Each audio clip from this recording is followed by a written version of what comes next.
The street was quiet, the kind of stillness that settled over suburbia once the sun went down and the porch lights flickered on. The hum of cicadas filled the night air, and only the distant bark of a dog broke the silence. Then the calm shattered, suddenly and without warning.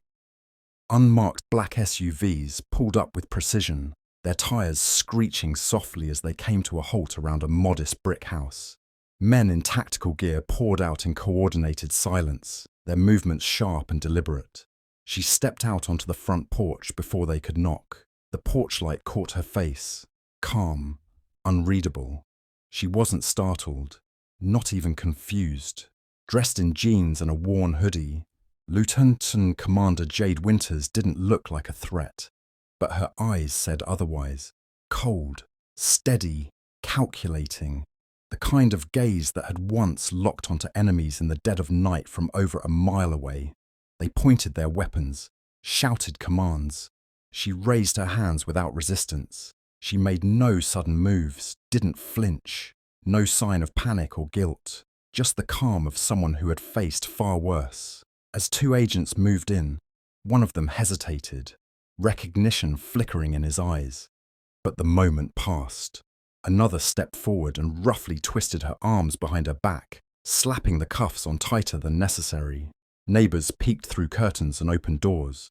Someone began recording with their phone. Voices murmured from the shadows. "Isn't that the Navy sniper?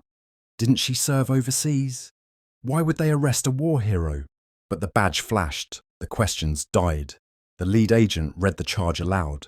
Attempted murder of a federal defense contractor. A name was spoken. A powerful man. Jade didn't react. They walked her toward the SUV, spotlighted like a criminal under arrest. But she didn't lower her head.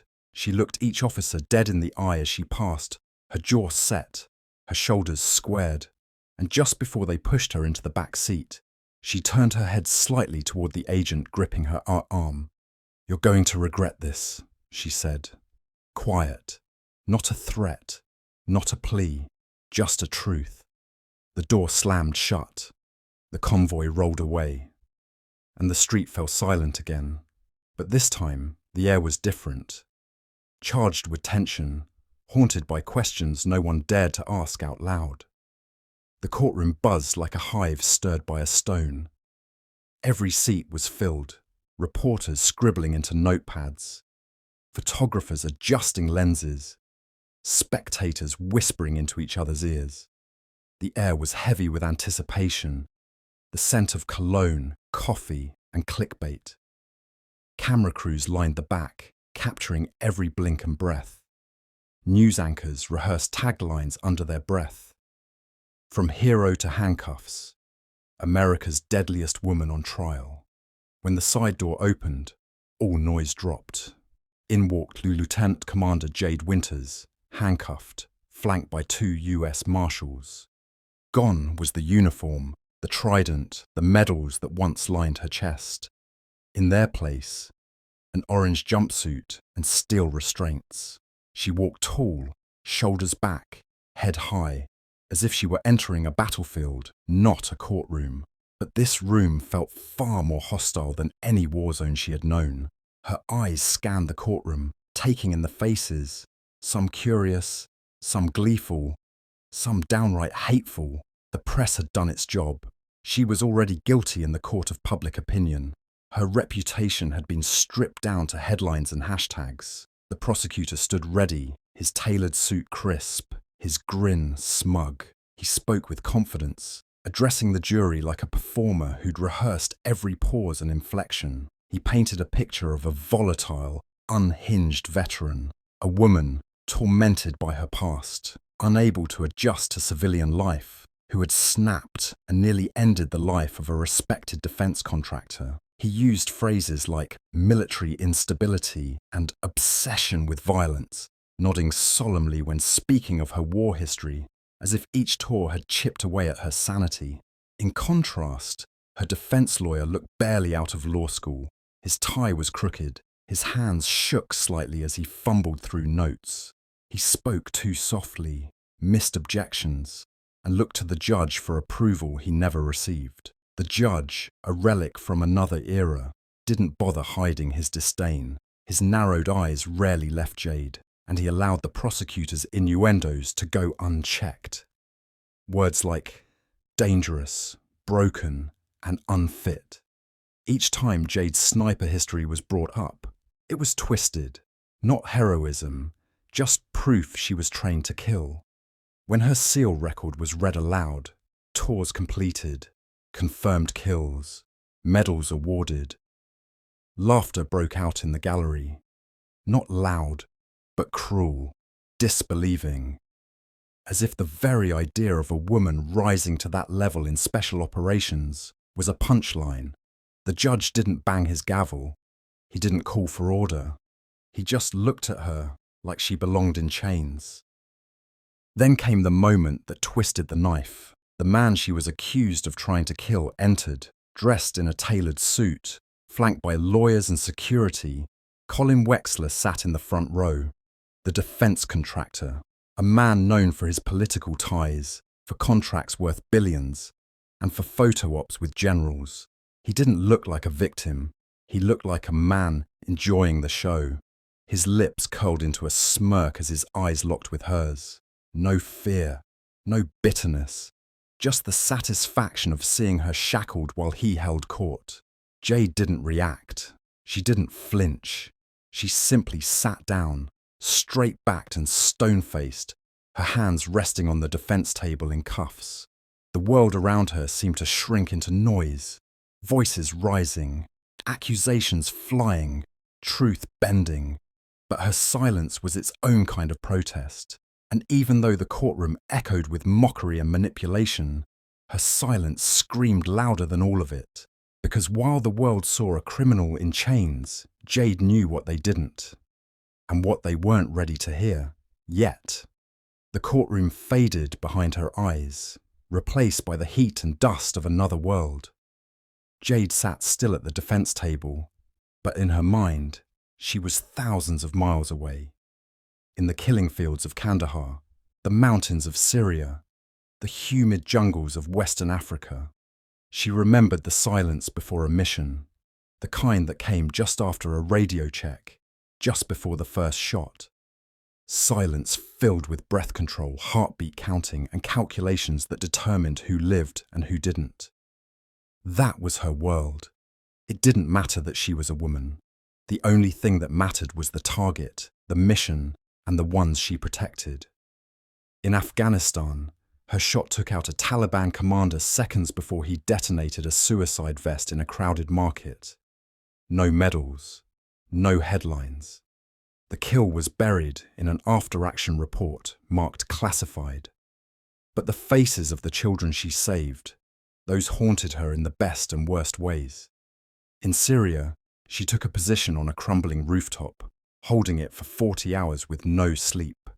She neutralized high-value insurgents, protecting a convoy of Marines caught in an ambush.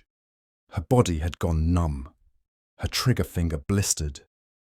But every man in that convoy got out alive. And in Africa, she'd done the impossible. Crawled 300 yards across open terrain to disarm a roadside bomb with nothing but wire cutters and adrenaline. It wasn't part of her mission. No one ordered her to do it. But she couldn't let a bus full of aid workers become collateral damage. But those stories were invisible.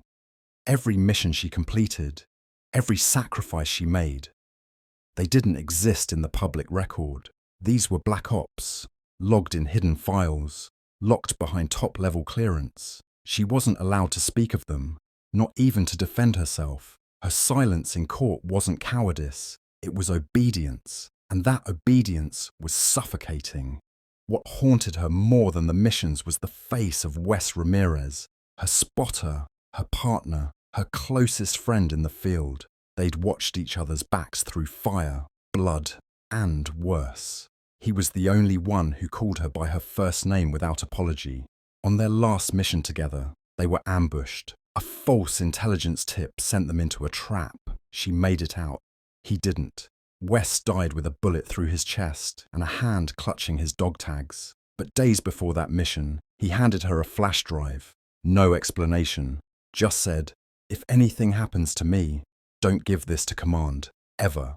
Jade carried that drive through missions, deployments, and now through her trial. Hidden behind legal silence, beneath her calm, beneath the accusation, was that drive. She hadn't opened it until after she'd been honorably discharged. When she finally decrypted the files, her blood ran cold. Inside were damning documents, shipment manifests of stolen weapons, financial statements linked to offshore accounts, emails that connected Colin Wexler, the very man now smirking in the courtroom, to arms deals with known insurgents, deals that led to American deaths, including Wes's.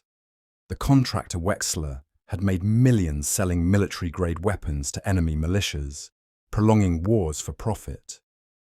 Jade had wanted to take the information to her commanding officers, but Wes's final words echoed in her head. Don't give this to command. She knew why. The rot went deeper than Wexler. Some of her own had looked the other way, so she kept quiet. She researched, she watched, until she got close to confronting Wexler herself. Not to kill him, but to expose him. But someone got ahead of her. The same someone who made sure the gun found near her was registered to her name. The same someone who turned her from whistleblower to suspect. Back in the courtroom, Jade blinked slowly, pushing the memories down like a soldier burying the dead. Her hands remained cuffed. Her mouth remained closed. But inside her was a fire fueled by truth and betrayal, and a war she hadn't started, but intended to finish. They didn't need a guilty verdict to ruin her, just a narrative. And the media delivered it on silver platters, dripping with scandal and shame. Headlines screamed across television screens and digital feeds, from SEAL to suspect, inside the breakdown of Jade Winters, war hero or ticking time bomb.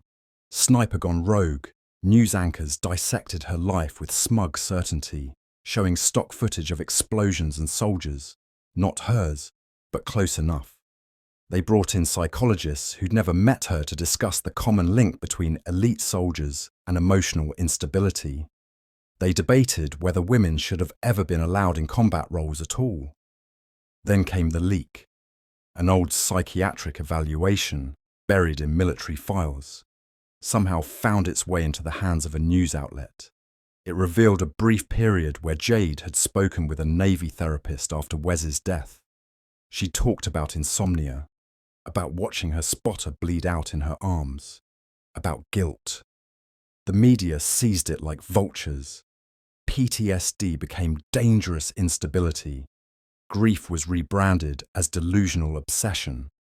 One anchor even referred to her as a fragile female mind trained with deadly precision. Former commanders, some who had praised her in private, now appeared on talk shows, carefully distancing themselves. She was competent but intense, said one. Another implied she was always a bit off, but they kept her because she got results. None of them mentioned the missions she saved, the soldiers she protected, or the silent honours she'd earned. They chose survival over loyalty, career over truth. Even the prosecutor's tone had shifted, less about facts, more about framing. He painted her as unstable, haunted, jealous. A woman with unresolved feelings toward the man she was accused of trying to kill. Wexler's team leaned in hard on that. They suggested a personal relationship gone sour, even showed an old photo where they were in the same room at a government fundraiser cropped to look intimate. She became obsessed, one of Wexler's lawyers claimed in court. He rejected her. She couldn't handle it. The media ate it up.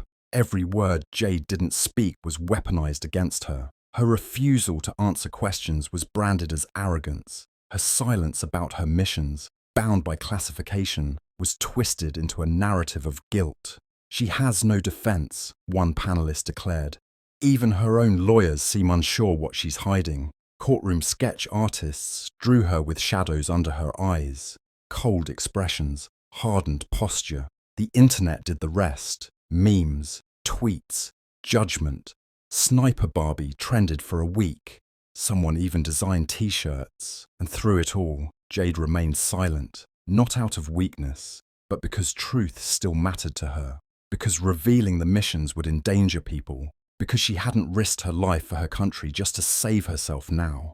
But even the strongest silence begins to feel like a noose when everyone else is shouting lies. Day 3 in court began with the kind of weariness that clung to everyone's skin like humidity. The gallery was thinner now. Some had grown bored. Others convinced it was over before it began. Cameras still rolled. Reporters still scribbled. But the mood had shifted from frenzy to fatigue. Like watching a slow fall from grace. Jade sat motionless at the defense table. Her eyes were steady, but beneath them were sleepless nights and the bruises of betrayal. Her public defender flipped through a folder with trembling fingers. He hadn't spoken to her all morning, not really, just glanced sideways now and then, with guilt in his throat. When he finally stood to speak, his voice cracked. He asked the judge for a sidebar, and after a brief conference, he leaned over to whisper to Jade. "We can work out a deal," he murmured. "Less time, maybe probation. Just say you lost control, that it wasn't premeditated." Jade looked at him like he'd spoken in a language no soldier should understand. She shook her head, not slowly, not dramatically, but firmly. "I'm not apologizing for the truth." He looked down, defeated. The prosecutor took the opening and stormed forward, building his case brick by brick, lie by carefully shaped lie.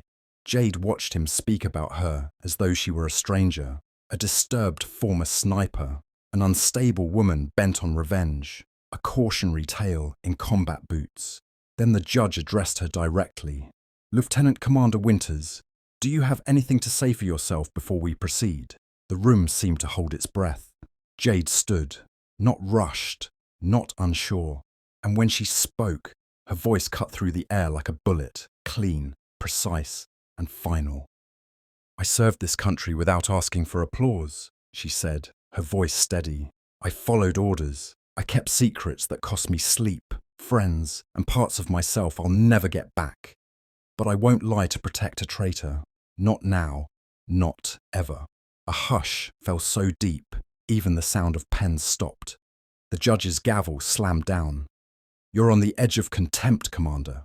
Jade didn't blink. "Then call it that," she replied. "But don't call it justice." 2 marshals approached. She didn't resist when they handcuffed her again, but as they turned her toward the exit, the silence cracked. A voice rang out from the back of the courtroom, loud, clear, unshakable. "You forgot who she is." All heads turned. A grizzled man in a faded navy cap stood, hand over his heart. Another stood beside him. Then a woman. Then 2 more. Veterans, brothers and sisters in arms. One by one, without speaking, they rose in silent protest. The judge didn't speak. The cameras caught it all. Jade paused, just for a second. Her jaw tightened. Her eyes glistened, but no tears fell. She walked out with chains on her wrists and fire in her chest. They thought they were watching her fall, but the ground was already shaking.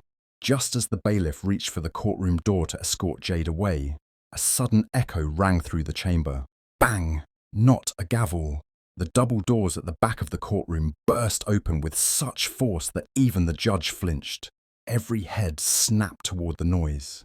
Murmurs rippled through the room, like electricity before falling into stunned silence. An imposing figure stepped through the threshold, his posture ramrod straight, uniform immaculate, chest lined with a constellation of medals that glittered under the harsh fluorescent lights.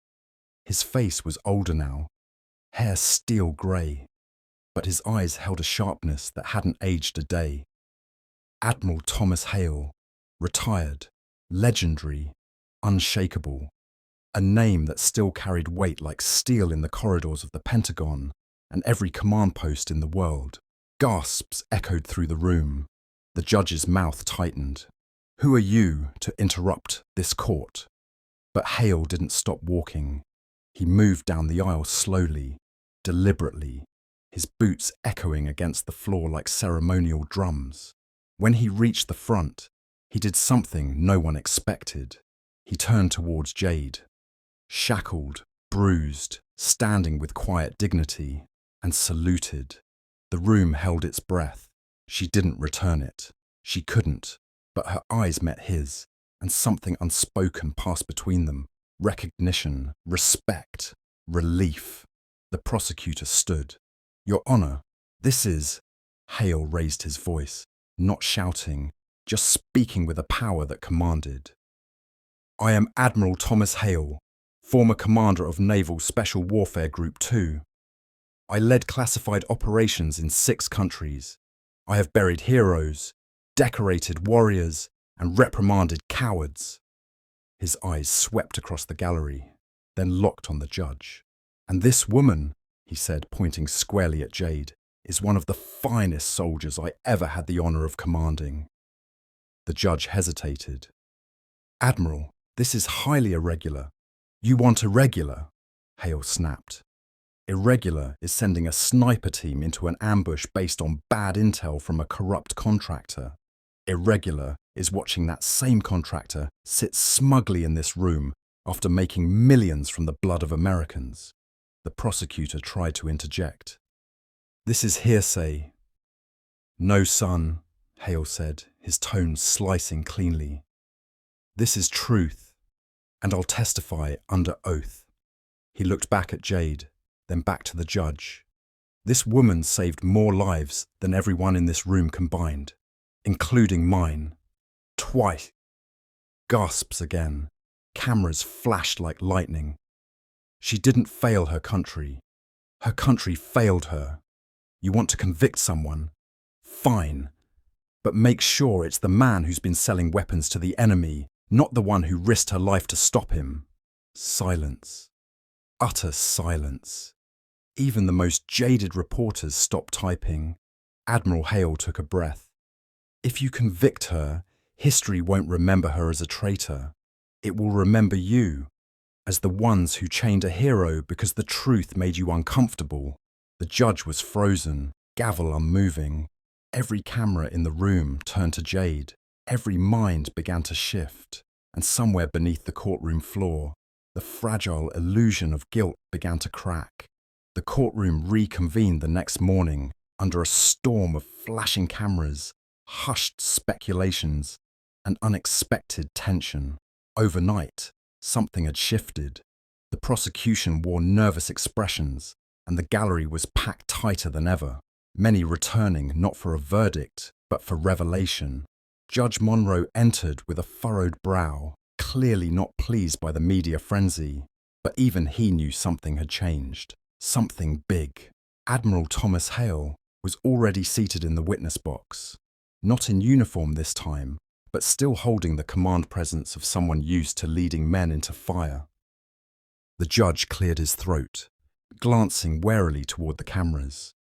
"Admiral Hale, the court recognizes your urgent motion to reopen material evidence. You claim this relates directly to the integrity of the charges against the defendant?" Hale stood, gaze firm. "It does, Your Honor. I now have full declassification clearance to present documents and digital evidence relevant to this case." The courtroom murmured. The judge nodded. "Proceed." Hale turned to the jury box and held up a sleek silver folder, labelled with an official Department of Defense seal. "These," he said, "are Lieutenant Commander Winter's commendations, operations records, and field citations. Declassified at 0300 hours this morning under emergency order." He began reading them aloud. "Single-handedly saved a squad of Marines pinned down in a hostile zone. Neutralized a HVT with 0 collateral in a populated village. Disarmed an explosive device while under enemy fire to save civilian lives. Commended for valor, precision, and sacrifice beyond expectation." The gallery fell silent. For the first time, they weren't seeing a suspect. They were seeing the soldier. "And this," Hale said, raising a flash drive, "is what she's been protecting. The real reason she was framed.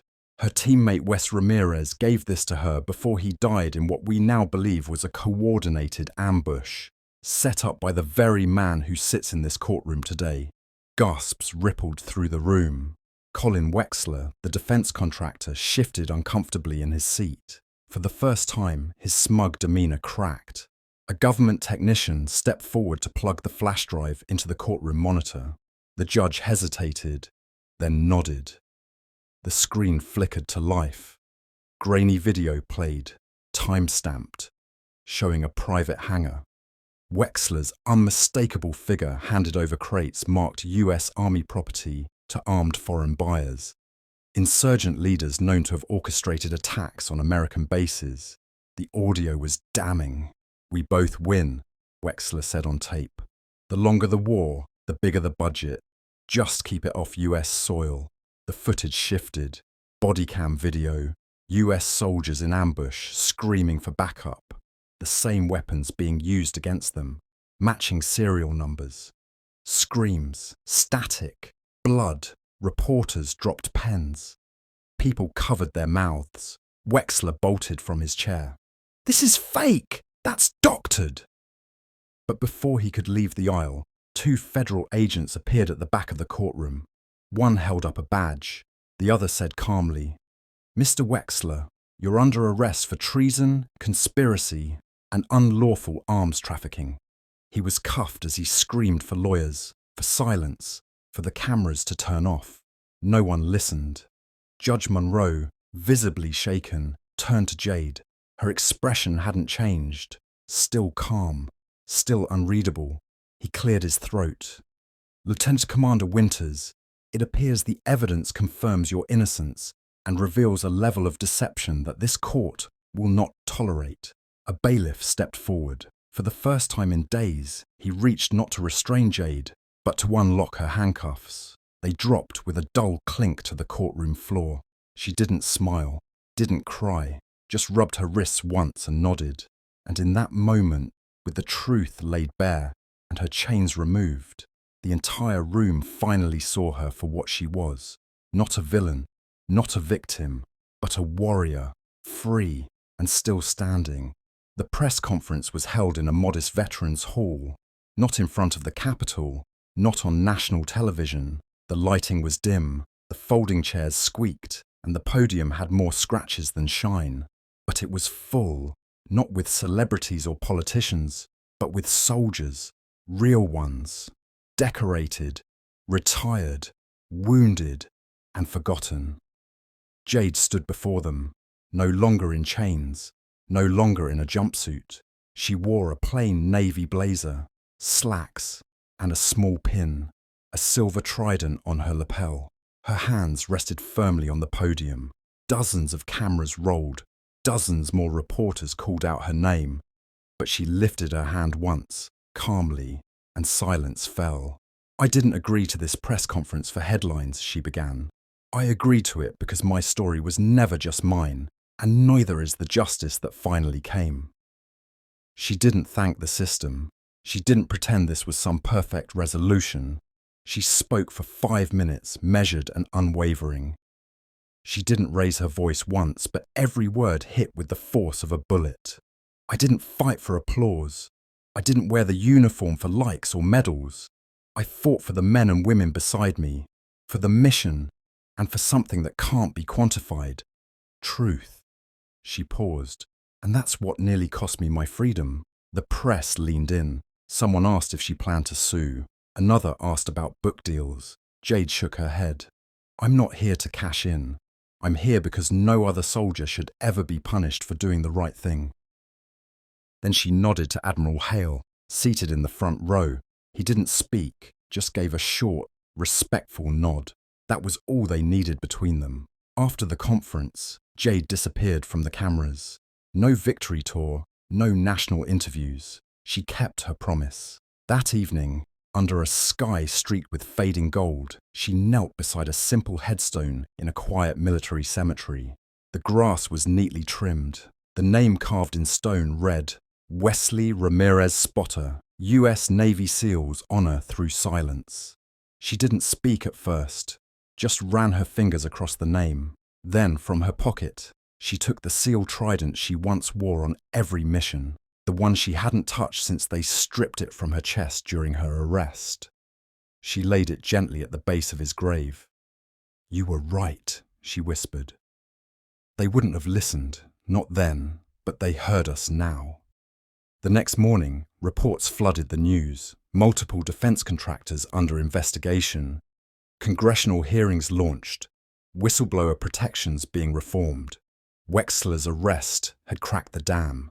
The Navy reached out formally, offered her reinstatement, rank restored, back pay, even a promotion. She politely declined. Instead, she filed paperwork to open a non-profit, the Ramirez Project, a foundation for veterans turned whistleblowers, those trapped between loyalty and legality.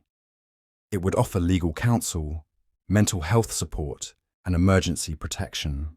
The mission wasn't combat anymore. It was courage, the kind that came long after the guns went quiet. And while the world moved on, chasing the next scandal, Jade Winters stayed steady. No spotlight, no stage, just service, the kind that never ends. The building didn't look like much from the outside. Red brick, simple signage, an American flag fluttering gently on a rusted pole. But inside, it breathed purpose. 1 year to the day after her acquittal, Jade Winters stood at the doorway of Silent Valor, a community centre built not with bureaucracy but with blood, grit, and the donations of those who remembered what she stood for. Veterans filled the halls, not as patients, not as statistics, but as people. Some sat in therapy circles sharing stories they'd buried for decades. Others worked on laptops in the job training room. Down the hall, a legal aid office helped one woman navigate a benefits appeal. Upstairs, 6 formerly homeless veterans had beds, clean clothes, and for the first time in years, peace. Jade moved among them quietly. She wasn't a symbol here. She was a worker, a builder, a listener. Near the entrance stood a wall, painted matte black lit by soft golden lamps. On it were engraved the names of every SEAL and Marine she had served with. Her fingers often traced those names when no one was looking. At the center of the wall was a photo, Wes Ramirez, smiling through the dust of their final mission. His dog tags hung below the frame. Fresh flowers appeared there every week, though no one ever saw who brought them. Admiral Hale, now fully retired, visited every Thursday. He'd stay for an hour, sometimes 2, reading to the vets or just sitting with those who needed silence. He never took credit, never gave speeches. He and Jade would share coffee, talk about nothing and everything. He called her Commander with a grin. She called him Tom with a smirk. One afternoon, while giving a tour to a group of high school students, Jade noticed a little girl standing apart, staring up at the memorial wall. The girl finally turned and asked, "Were you really a Navy SEAL?" Jade crouched to meet her gaze. "I was. But they're all men," the girl said, blinking. Jade smiled, not just with her lips, but with something deeper. "They used to be, but women can be anything, even silent warriors." The girl's eyes widened like she'd seen something holy. "I want to be one too." "Then you will," Jade said softly. "And when you're ready, we'll be here." Outside, on the east-facing wall of the centre, a mural had been painted months earlier. It was bold and weathered, just like the woman it honoured. It showed Jade, standing tall, her rifle slung across her back, and her hand extended, not in combat but in welcome, to a young recruit stepping from the shadows. Beneath the image, in gold lettering, the words read, "Courage doesn't always shout. Sometimes it simply shows up." As the sun dipped low and the veterans' centre began to quiet, a voiceover echoed in the minds of those who remembered. They handcuffed her in silence, but she walked out with the truth, and a nation listening.